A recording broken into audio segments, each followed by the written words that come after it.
Nashville Predators returned home after a long and grueling 12-game road trip, and their first game back in the Bridgestone Arena was a 2-1 victory over the Detroit Red Wings. Now, after the victory, Nashville does sit just 4 points back with 3 games in hand out of a playoff spot behind the Winnipeg Jets, who they will be, coincidentally, playing on Saturday. But one of the things about this game, if you might have seen it, is that, well, it was pretty ugly. Nashville was on top of things for the most part defensively. They looked pretty calm and in control when they were in their own defensive zone, but on offense they just couldn't get anything going.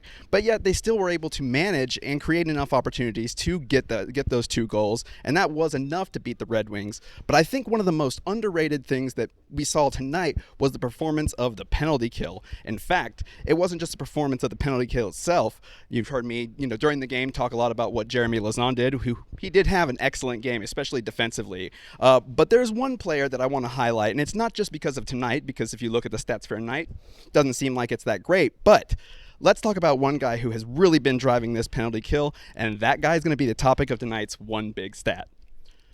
Cole Smith. Yes, there has been a lot said about him. Probably wondering where a lot of it's coming from, but since things have changed and we've gotten into rebuilding mode after the trade deadline, the online fervor about Cole Smith and his plays on this roster has seemed to die down a little bit. But it may not just be because we're overwhelmed with all kinds of other news. It's because Cole Smith has been playing pretty well. Now, obviously, still struggling to get on the score sheet, but I think that his biggest role that he's been doing great at has been on the penalty kill. Now, we've seen all year, especially recently with this recent stretch of penalty kill success, where Cole Smith and Yakov Trenin are creating a lot of opportunities. Cole Smith is great at creating those turnovers or blocking shots that get the puck to their teammates to be able to actually have a counterattack. But on the season, nobody has more shot attempts than Cole Smith. He added his 16th shot attempt of shorthanded of the season, which he leads all of his teammates in that, as well as 9 shots on goal, which ties him with Yakov Trenin.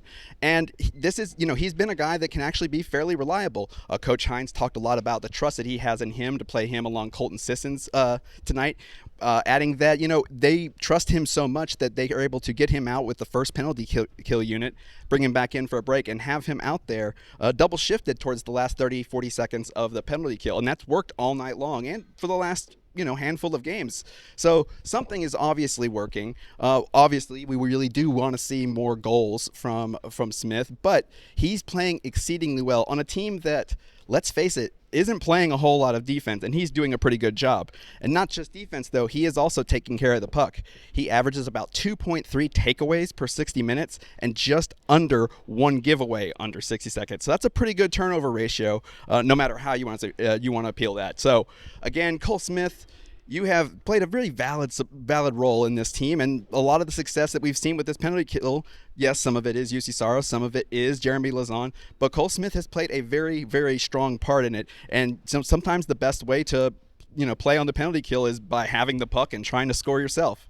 So Cole Smith, hopefully he can continue this role, and the penalty kill can continue to be as good as it has been. And that's tonight's one big stat. Charlie?